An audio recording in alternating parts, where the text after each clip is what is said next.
Our understanding of the past is dictated by the stories of the people who have come before us.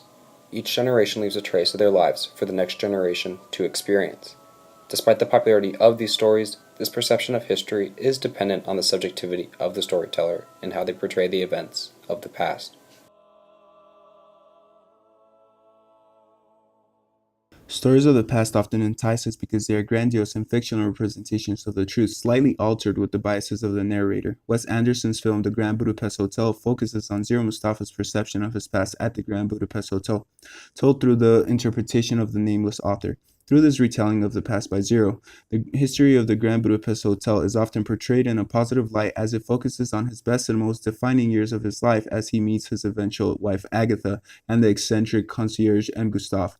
The Grand Budapest Hotel suggests that storytelling is shaped by the biases of the narrator due to his or her nostalgia for the past. The film uses a nonlinear frame narrative form, a stylized mise-en-scène, and a beat score in order to guide the audience and characters to this understanding and affirm that Zero's story is presented as a light-hearted, personal version of history.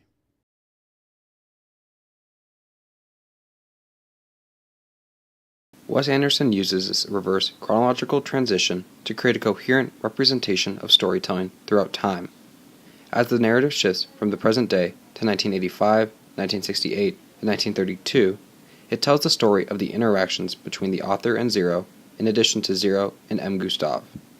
A combined use of changing time and non-diegetic narrators serve to illustrate the notion of storytelling from the characters.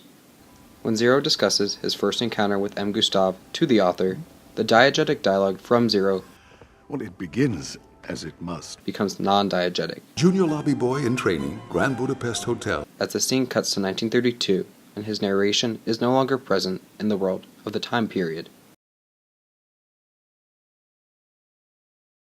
The use of miniatures in the establishing shots of the Grand Budapest Hotel and the ski lift demonstrate how storytelling is a stylized version of history. The scenes from present day and 1985 use no miniatures to set up the setting or depict the environment the characters are in. However, in 1968, there is a miniature version of the Grand Budapest Hotel used to establish setting. The use of these miniatures only increases as the story transitions to 1932 in the shots of the hotel and the ski lift. The increased use of miniatures displayed to the audience that this story is no longer a realistic and grounded portrayal of the past, but rather it has been shaped to represent the intentions and feelings of the narrator.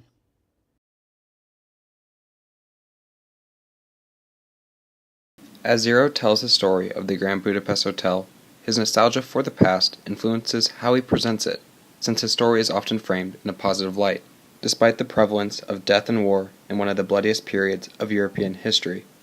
For example, the deaths of Agatha and Gustav are only mentioned in brief passing and never shown on screen. Zero as a narrator is purposely avoiding the inclusion of these sorrowful moments of his life because he would rather remember and portray the past in a more endearing way. Additionally, when war is introduced in the story, it is brushed aside or largely ignored.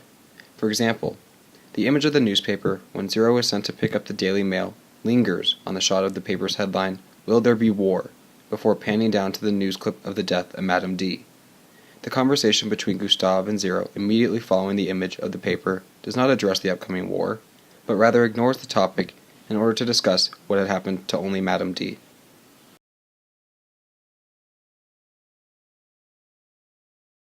Adding on to the way Zero from 1968 portrays his past with the mental subjectivity to fashion a whimsical atmosphere, the non-diegetic music scores of the Grand Budapest Hotel creates a contrast with the image through its bombastic and upbeat timbre, despite the presence of dark subject matter such as death and war. This in turn gives the film a comedic tone to it through tragic events where otherwise the audience would experience discomfort.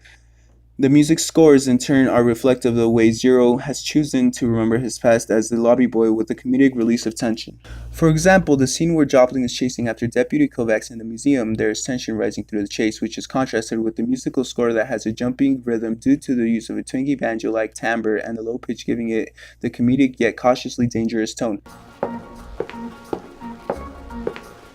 The musical score is still kept at an upbeat timbre in order to portray 1932 as a whimsical and nearly fantastical time period despite the presence of death and torture. Anderson has effectively constructed a film reliant on the subjectivity of the past in order to convey how realism and memory do not have to be one and the same in order to tell a compelling tale. Storytelling is an innately unreliable form of communicating the past, since each storyteller will decide what elements of the past are the most important, rather than presenting an unbiased representation of history. Through the implementation of multiple transcending time periods in the narrative in which the story becomes more stylized in the direction of the past, Zero's retelling of his adolescence becomes focused on positive experiences.